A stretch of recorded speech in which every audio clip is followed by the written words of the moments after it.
Bismillahirrahmanirrahim. Alhamdulillah rabbil alamin. Wa bihi nasta'in ala umuri dunya waddin. Salatu wassalamu ala asyrafil anbiya wal mursalin sayyidina wa habibina Muhammadin wa ala alihi wa ashabihi ajma'in. Qala al-musannif al-imam hujjatul Islam Abu Hamid Muhammad bin Muhammad al-Ghazali rahimahullah wa nafa'ana bi ulumihi.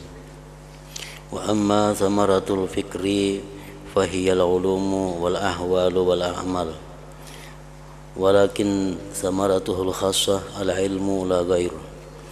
Na'am idha hasala al ilmu fil qalbi taghayyara halul qalbi wa idha taghayyara halul qalbi taghayyarat a'malul jawarih wal amalu tabi'ul hal wal halu tabi'ul ilmi wal ilmu tabi'ul fikri wal fikru idzan huwal mabda'u wal miftahu lil khairati kulliha wa hadha huwa alladhi yakshifu laka an fadilati tafakkur wa annahu khairun min az-zikri wat tazakkur li'anna al-fikra zikrun wa ziyadah wa zikrul qalbi khairun min amalil jawarih bal syaraful amal lima fihi min az-zikri fa idzan at-tafakkuru afdalu min jumlatil amal walidzalika qila tafakkuru sa'atin khairun min ibadati sanatin ila akhir.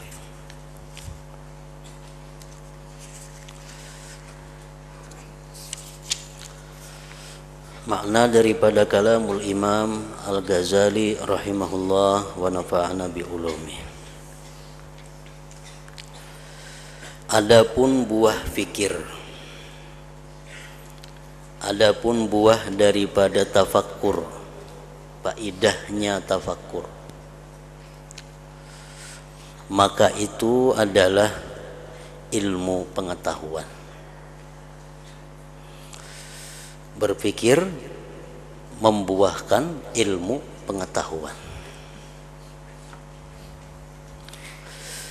Ahwal dan amal perbuatan.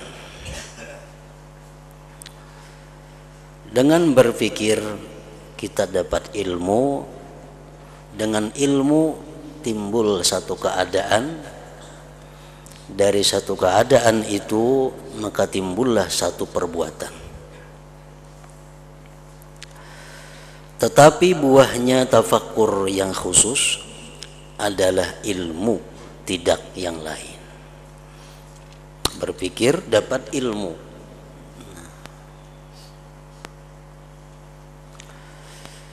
Ilmu didapat maka timbullah satu keadaan.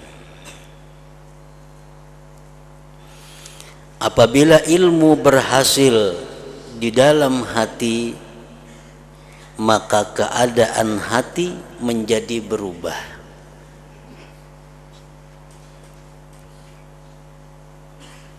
Apabila kita mendapat satu ilmu, otomatis hati kita berubah. Dan apabila keadaan hati berubah, maka amal perbuatan anggota berubah juga. Karena itu mengiringi.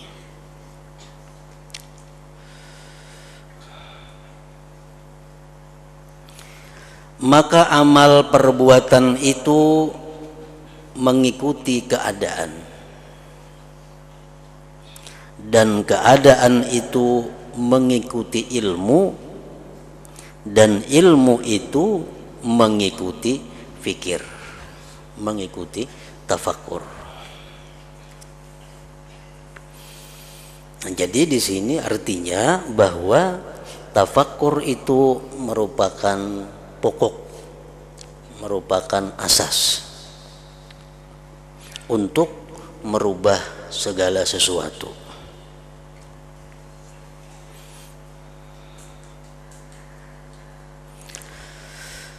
Jadi pikir tafakkur adalah permulaan dan kunci bagi segala kebaikan semuanya. Meninggalkan tafakkur merupakan kunci daripada segala kejahatan.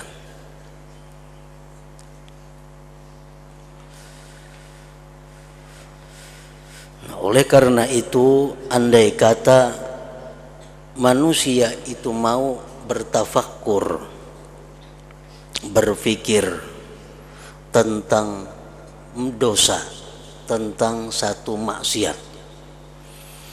Andai kata manusia kita mau berpikir tentang maksiat, maka pasti kita menjauhi maksiat itu.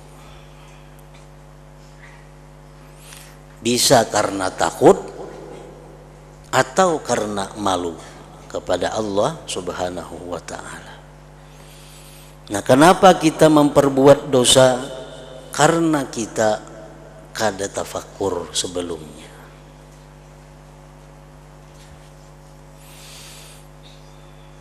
Memikirkan, merenungi, mentafakkurkan bahaya satu dosa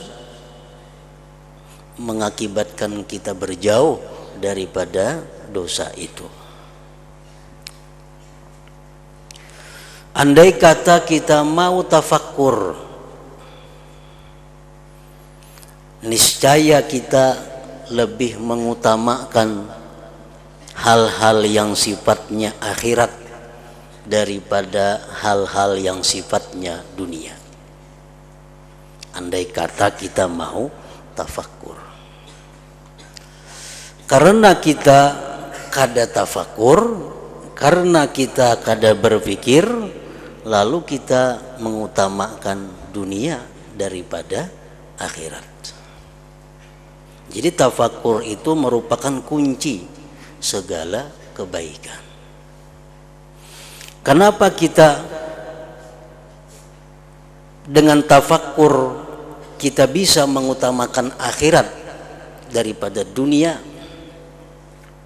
Karena kalau kita mau berpikir dengan benar, berpikir dengan sungguh jernih, bahwa di dalam dunia ini sebenarnya tidak ada kebahagiaan. Tidak ada kebahagiaan. Kalaupun di dalam dunia ini ada kebahagiaan, ujung-ujungnya pasti kesedihan. Nah, kalau kita mau berpikir, sebahagia apapun yang ada dalam dunia ini, ujungnya sedih, ujungnya derita. Nah, itulah dunia yang selalu kita utamakan itu. Itulah dunia yang selalu kita cari siang dan malam itu. Nah, lain halnya akhirat. Kebahagiaan di akhirat, kebahagiaan yang tidak ada akhirnya. Nah, oleh karena itu, kalau kita benar-benar mau berpikir dengan jernih, niscaya kita lebih mengutamakan sesuatu yang sifatnya adalah ukhrawi atau akhirat tadi.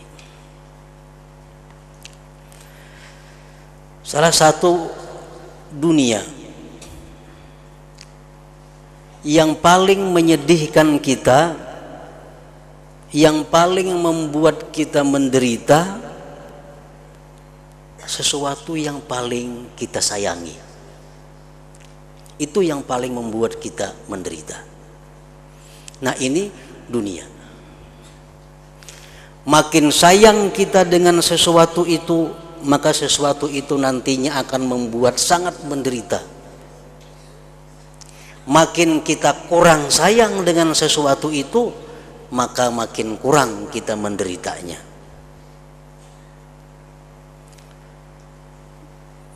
Contohnya, kita berisi anak. Anak ini paling kita sayangi. Paling bahagia kita bila di dekat itu anak. Anak pasti mati, atau kita mati. Nah, di saat kita berpisah dengan anak yang paling kita sayangi itu, kita sangat menderita. baik kita yang memisahi anak atau anak yang memisahi kita, maka pasti kita akan berpisah. Pasti akan berpisah. Sesuatu yang tidak kita sayangi daripada dunia, sesuatu yang tidak kita cintai daripada dunia, itulah yang membuat kita bahagia. Ujungnya, akhirnya kita kada senang lawan sesuatu itu, kada katuju lawan sesuatu itu, anak dibuang kada kawa, hilang inya, nah senang hati kita, senang hati kita. Nah itulah gambaran daripada dunia. Sesuatu yang paling kita benci, itulah yang ujungnya paling menyenangkan kita. Sesuatu yang kita cintai, itulah yang paling membuat kita menderita, membuat kita sedih. Itu gambaran daripada dunia ini. Jibril berpesan kepada Rasulullah sallallahu alaihi wasallam, ahbib man, cintailah orang yang kamu cintai, fa innaka mufariquh, engkau selagi akan berpisah akan dia. Barang sayang lawan barang ini kita, maka kita pasti berpisah lawan barang nih. Bila kada kita nang misahi atau barang itu nang misahi kita, satu saat pasti. Nah di saat kita berpisah itu sangat sedih kita, sangat menderita kita, karena kita kada bisa lagi dekat dengan barang itu, kada bisa lagi menyentuh barang itu.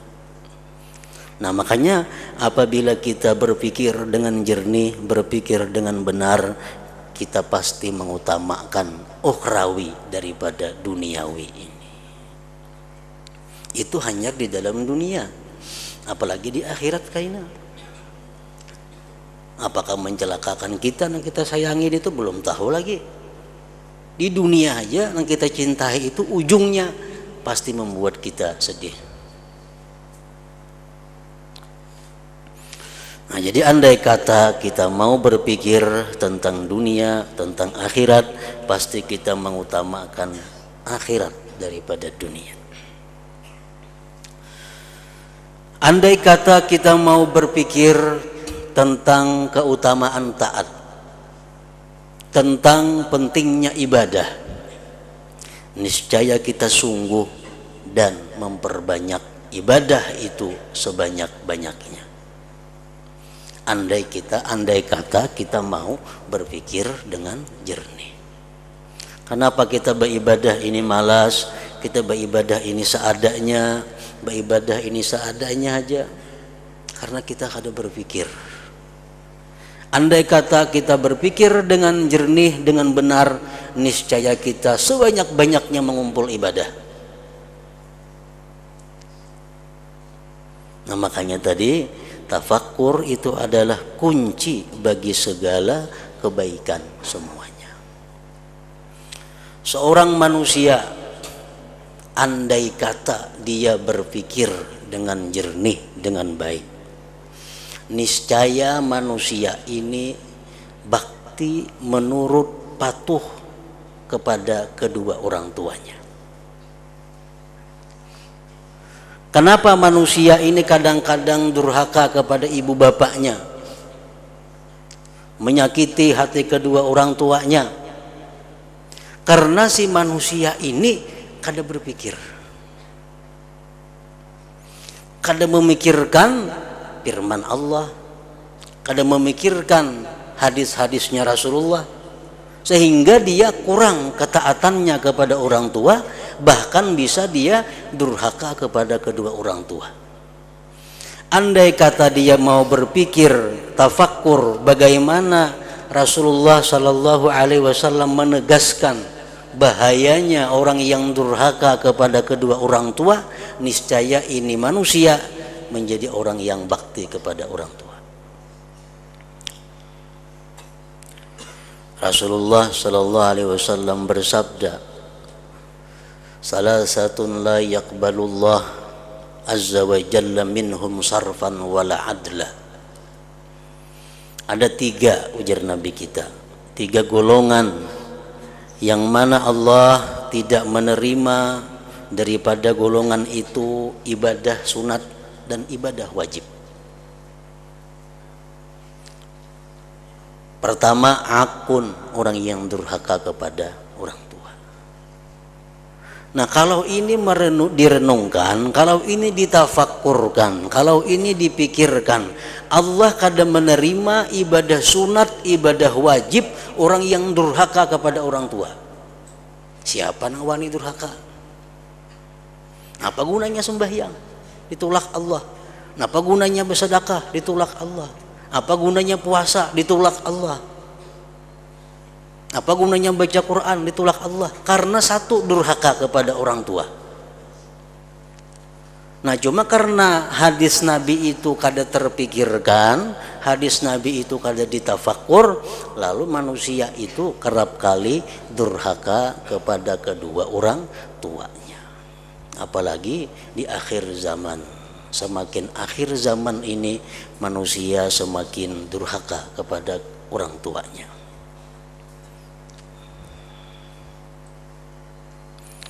Nah, demikian halnya tadi tafakkur adalah kunci segala kebaikan seorang perempuan.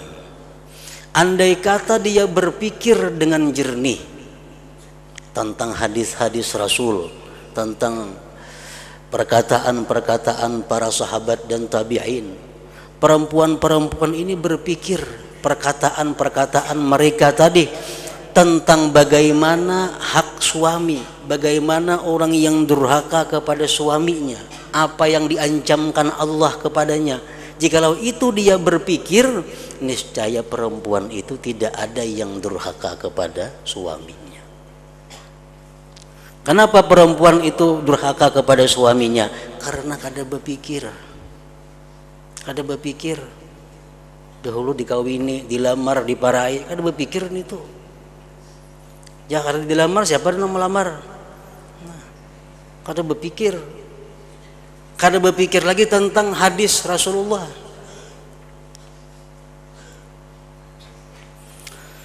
Rasulullah sallallahu alaihi wasallam menyatakan, yastaghfiru lil mar'atil muti'ah li zawjiha at-tayru fil hawa wal hitan fil ma wal malaikatu fis sama was syamsu wal qamar madamat fi ridha zawjiha.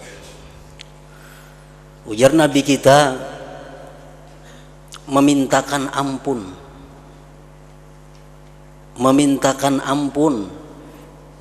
untuk perempuan yang bakti kepada suaminya, burung-burung yang ada di udara, ikan-ikan yang ada di laut, malaikat-malaikat di langit, matahari dan bulan. Semua itu memintakan ampun kepada perempuan itu ke hadirat Allah selama perempuan itu berada dalam ridha zaujiha, keridhaan suaminya. Nah, amun ini ditafakkurkan oleh perempuan, semuaan perempuan akan jadi perempuan yang bakti kepada suaminya. Tapi kada dipikirkannya itu. Ya kada dipikirkan itu nah. Kada usah beristighfaran lagi gin, bebakti lawan laki aja sudah, burung mintakan ampun, iwak mintakan ampun, matahari, bulan.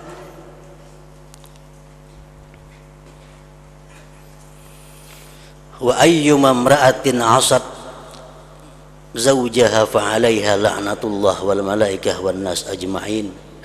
Apa jua perempuan yang durhaka kepada suaminya, maka atasnya kutukan Allah, laknat Allah, malaikat dan manusia seluruhnya. Siapa nang wani durhaka? Amun yang berpikir bahwa dengan durhaka itu dia dilaknat Allah, dilaknat malaikat, dilaknat manusia seluruhnya. Wa ayyuma imra'atin kalahat fi wajhi zawjiha hatta fahiya fi sakhatillah ila an tudahikahu wa tastardiyah. Apa jua perempuan yang masam muka, muram muka di hadapan suaminya, maka dia berada dalam kemurkaan Allah sampai dia minta ridha dan membuat suaminya tertawa. Nah, bila hal-hal itu mau dipikirkan, ditafakkurkan oleh perempuan-perempuan ini, maka perempuan-perempuan itu kada akan berani durhaka kepada suaminya. Jadi tafakkur itu benar-benar merupakan kunci segala kebaikan.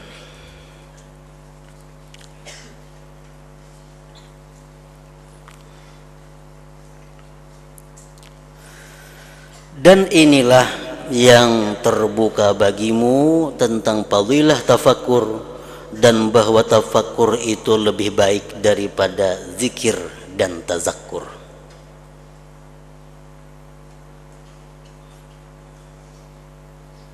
Zikir itu sudah baik luar biasa, tafakkur lebih baik daripada zikir. Rasulullah bersabda, ala unabbiukum bi khairi a'malikum wa azkaha inda malikikum wa arfa'iha fi darajatikum wa khairin lakum min infaqiz zahabi wal warik wa khairin lakum min an talqaw aduwakum fatadribu a'naqahum. Qalu bala, qala dzikrullah, rawahu Ibnu Majah.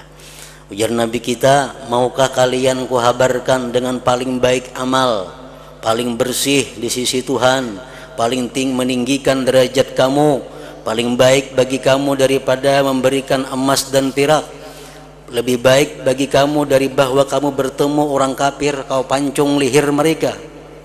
Apa itu wahai Rasulullah? Ujar Nabi, zikrullah, zikrullah, mengingat Allah. Itu paling baik ibadah. Nah, zikrullah yang sebaik itu kalau dibanding dengan tafakkur, lebih baik lagi tafakkur itu. Karena tafakkur itu kunci segala kebaikan. Karena pikir adalah zikir dan tambahan.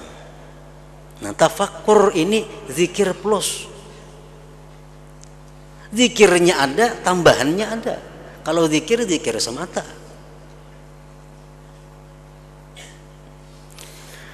Dan zikir hati itu lebih baik daripada amal perbuatan anggota badan. Kan tafakkur dalam hati biasanya tuh. Bahkan mulianya amal itu karena ada zikir padanya. Jadi tafakkur itu lebih utama daripada sejumlah amal-amal perbuatan. Karena itulah dikatakan tafakkur sesaat itu lebih baik daripada ibadah setahun. Karena tafakkur itu kalaunya benar, dia akan dapat ilmu. Bila dapat ilmu, dapat ahwal. Bila dapat ahwal, dia akan dapat perbuatan-perbuatan yang mulia.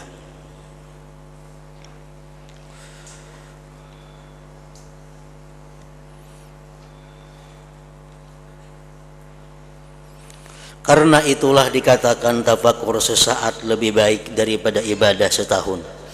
Maka dikatakan ia adalah tafakkur tadi yang memindahkan dari yang tidak disukai kepada yang dicintai. Ubat, semuaan kada suka ubat. Tapi karena kita tafakkur, jadi suka lawan ubat. Jadi suka. Mana pahit, mana larang harganya. Siapa yang sukanya lawan ubat ini tuh? Tapi karena tafakkur, jadi suka dengan obat. Nah, iya, tafakkur adalah memindahkan dari yang tidak disukai kepada yang dicintai, dan dari keinginan dan kerakusan kepada zuhud dan qanaah. Orang ini hubud dunia. Siapa orang yang paling sakit matinya? Orang yang cinta dunia. Paling sakit matinya. Walaupun dia ahli ibadah, walaupun dia ahli ilmu, tapi kalau dia cinta dunia, paling menderita matinya. Kenapa maka menderita matinya? Kebanyakan yang disayanginya berpisah lawan inya. Motor berpisah, rumah berpisah, itu toko terpisah, kebun terpisah. Padahal sampai dia motor sabu aja hilang sudah sakit hati, apalagi berataan hilang. Siapa yang paling sakit waktu mati? Orang yang paling banyak mencintai dunia. Nah, namun dipikirkan itu, bujur-bujur dipikirkan, akan bisa memindahkan kepada zuhud dan qanaah. Dan dikatakan tafakkur adalah yang menimbulkan musyahadah dan taqwa. Tafakkur adalah yang menimbulkan musyahadah dan taqwa. Nah, musyahadah itu sesuatu keadaan yang tinggi.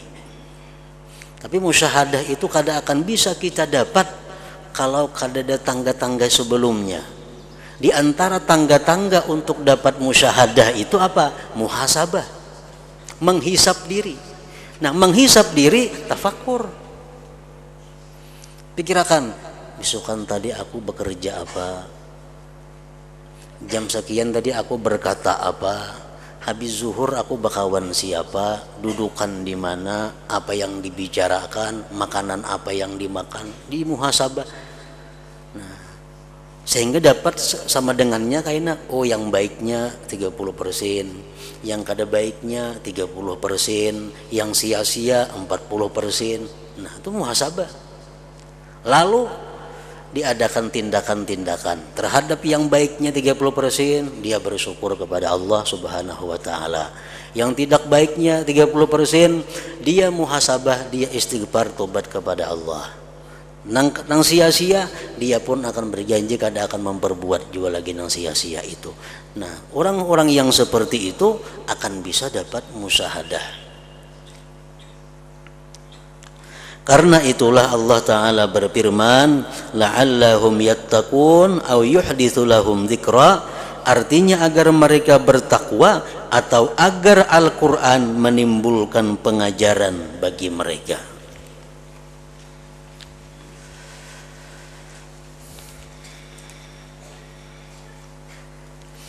Kalau kamu bermaksud memahami cara berubahnya keadaan dengan berpikir, kita hendak memahami kayak apa cara bahwa tafakkur itu bisa merubah keadaan. Maka contohnya adalah apa yang telah kami sebutkan dari urusan akhirat. Sesungguhnya berpikir padanya memberitahu kepada kita bahwa akhirat itu lebih utama untuk diutamakan daripada dunia. Maka apabila ma'rifat ini telah meresap dengan yakin dalam hati kita bahwa akhirat itu lebih utama dari dunia untuk diutamakan, maka hati menjadi berubah kepada senang pada akhirat dan zuhud pada dunia. Dan inilah yang kami maksudkan dengan keadaan. Keadaan senang kepada dunia berubah kepada keadaan senang dengan akhirat. Karena keadaan hati sebelum ma'rifat ini adalah cinta dunia, cenderung kepadanya, lari dari akhirat dan sedikit keinginan padanya. Dahulunya kayak itu, dulunya cinta kepada dunia, lari daripada akhirat.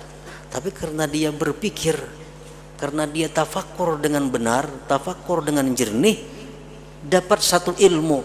Apa ilmunya? Bahwa ternyata akhirat lebih utama daripada dunia. Lalu keadaannya pun berubah. Dulunya benci kepada akhirat, sekarang berpindah benci kepada dunia. Nah, itu. Kemudian perubahan kehendak membuahkan amal perbuatan anggota badan dalam menjauhi dunia dan menghadapi kepada amal perbuatan akhirat. Maka di sini ada 5 derajat. 1, tazakkur, yaitu menghadirkan 2 ma'rifat dalam hati. Menghadirkan 2 ma'rifat dalam hati ngarannya tazakkur. Lain tafakkur, tazakkur. Napa 2 ma'rifat yang dihadirkan?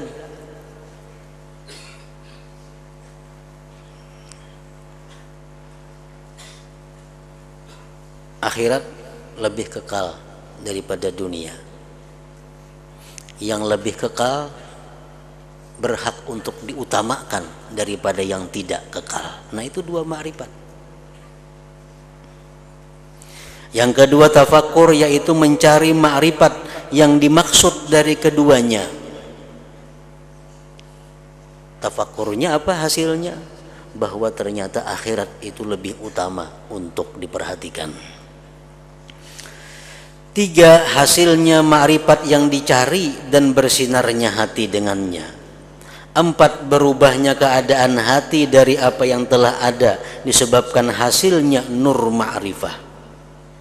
5. Melayaninya anggota-anggota badan bagi hati menurut keadaan yang baru baginya.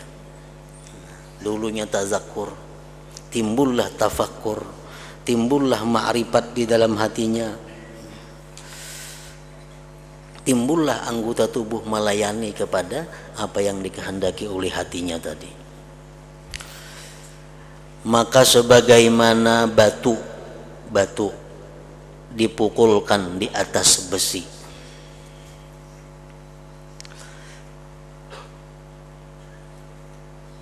lalu keluar daripadanya api, yang dengannya itu api tempat menjadi bersinar. Hendak nyaman mau umpamakan korek api, bilah korek api lawan kotak korek apinya, begitu dititisakan tak keluar cahaya, lalu teranglah tempat itu. Nah, sesudah terang tempat tadi karena ada cahaya korek api dititisakan tadi, lalu mata menjadi melihat. Setelah tidak melihat, dulunya gelap gulita karena batu digisangakan kawasi, timbul cahaya, melihat jadinya. Dan anggota-anggota badan bangkit untuk beramal. Begitu melihat, otomatis awak kawa bekerja.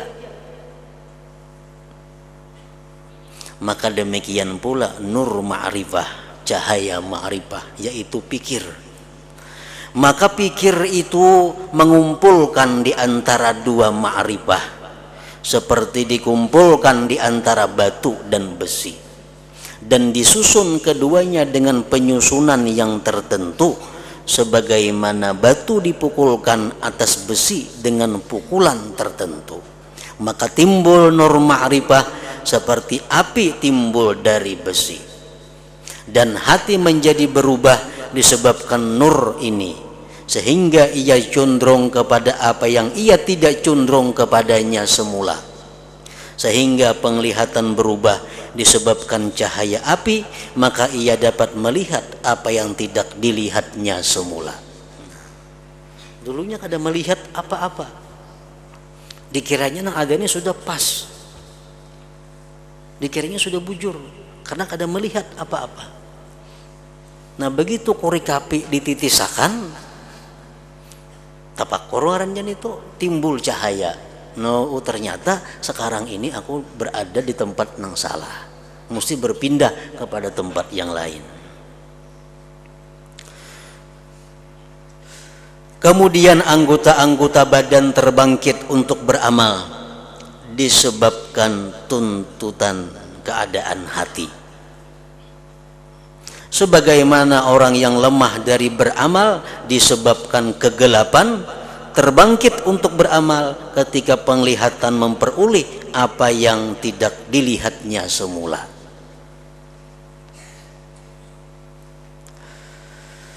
Nah, jadi buah fikir, faidah tafakkur adalah ilmu pengetahuan. Itu ilmu pengetahuan dan ahwal keadaan-keadaan. Dan ilmu pengetahuan itu tidak ada kesudahannya. Ilmu pengetahuan kada ada ujungnya. Makin banyak kita tafakur, makin banyak ilmu yang dihasilkan. Makin dalam kita tafakur, makin dalam yang kita hasilkan. Kada ada kesudahannya. Dan ahwal keadaan-keadaan yang tergambar bahwa berubah-ubah atas hati itu tidak mungkin membatasinya. Perubahan-perubahan hati, perubahan-perubahan keadaan akibat macam-macam ilmu yang datang itu pun kada kawa dibatasi.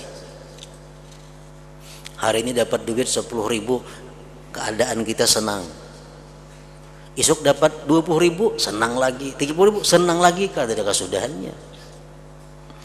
Karena inilah jikalau seseorang murid hendak membatasi macam-macam pikiran dan jalan-jalannya, dan bahwa ia pada apa yang dipikirkan, niscaya ia tidak mampu demikian, karena tempat-tempat berlakunya pikiran tidak terbatas dan buahnya tidak berkesudahan. Namun kami, ujar Imam Ghazali, bersungguh-sungguh pada mendhabit, menghinggai tempat-tempat berlakunya pikiran dengan menyandarkan kepada kepentingan-kepentingan ilmu agama, dan dengan dikaitkan dengan ahwal yang menjadi kedudukan makam as-salikin, orang-orang yang menempuh jalan kepada Allah Subhanahu wa ta'ala. Jalan menuju Allah laksana tangga yang ada anak tangganya. Nah, tangga yang pertama contohnya adalah tobat. Tobat itu tangga yang pertama. Seseorang tidak akan bisa mendapatkan keridhaan Allah kalau belum bertobat. Seseorang tidak akan bisa mempunyai derajat yang tinggi di sisi Allah sebelum dia melalui tangga pertama yang namanya tobat itu. Nah, apabila dan kayak apa caranya kita bisa mendapatkan tobat itu?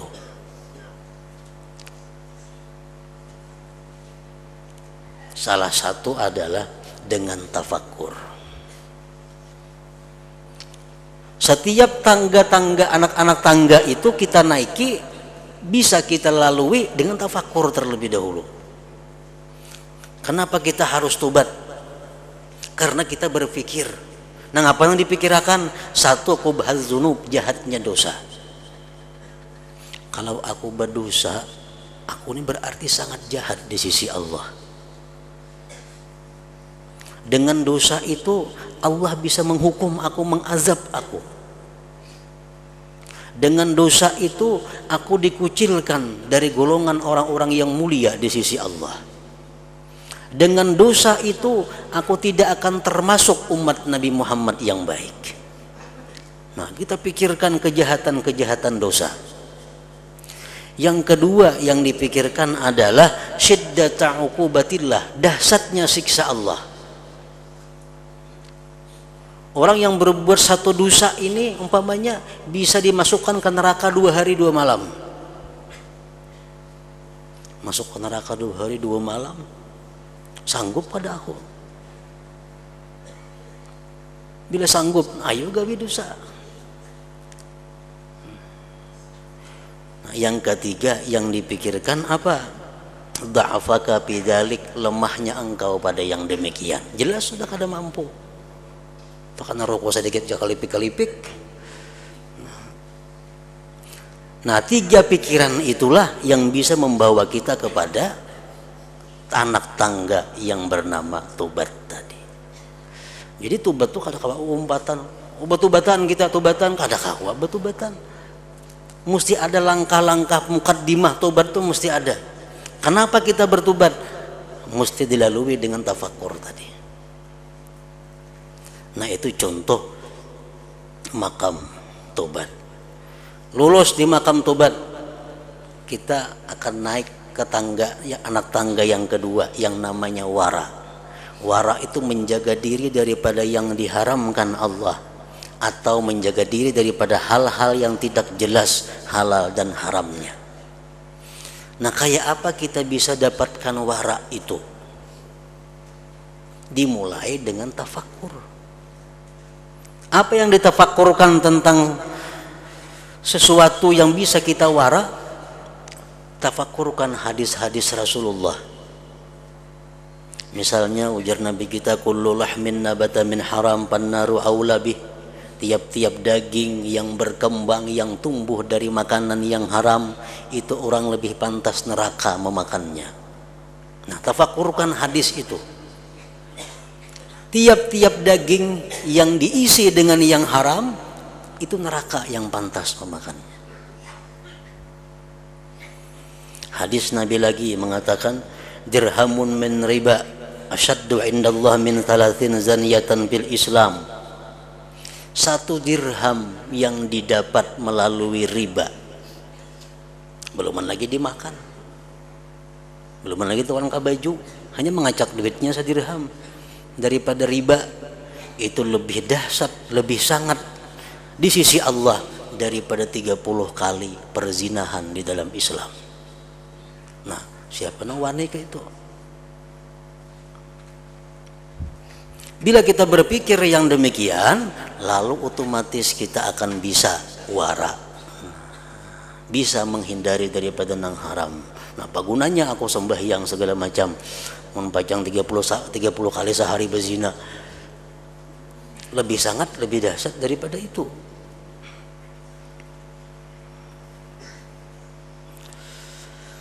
Dan adalah yang demikian itu catatan secara jumlah. Karena sesungguhnya uraian demikian itu mendorong menjelaskan ilmu pengetahuan semuanya. Dan jumlah kitab-kitab ini adalah seperti penjelasan bagi sebagiannya. Sesungguhnya kitab-kitab ini memuat atas ilmu-ilmu, dan ilmu-ilmu diperoleh dari pikiran-pikiran yang tertentu. Maka hendaklah kami mengisyaratkan kepada dhabit yang menghimpunkan padanya, agar berhasil mengetahui kepada jalan-jalan fikiran, jalan-jalan tafakur. Nah, selanjutnya penjelasan tentang jalan-jalan fikir.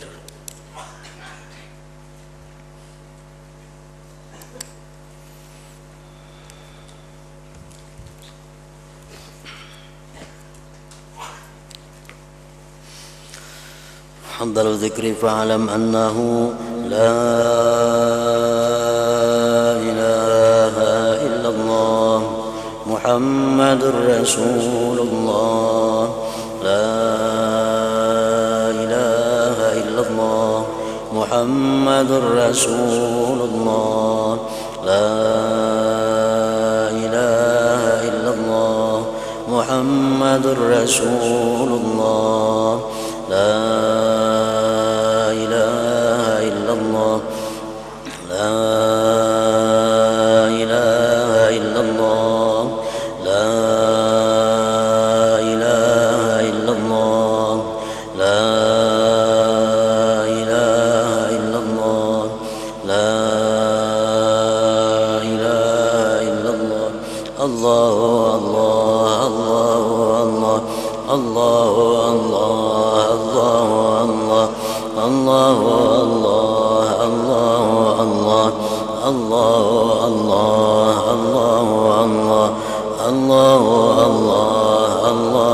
Allah, Allahu Allah, Allahu Allah, Allahu Allah, la ilaha illallah Muhammadur Rasulullah,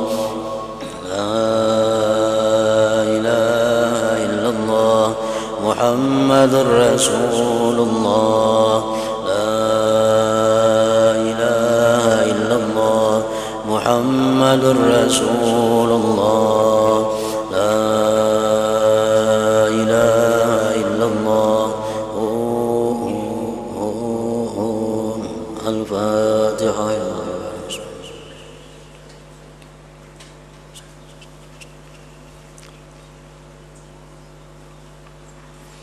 يا أيها الراجون منه شفاعة صلوا عليه وسلموا تسليما.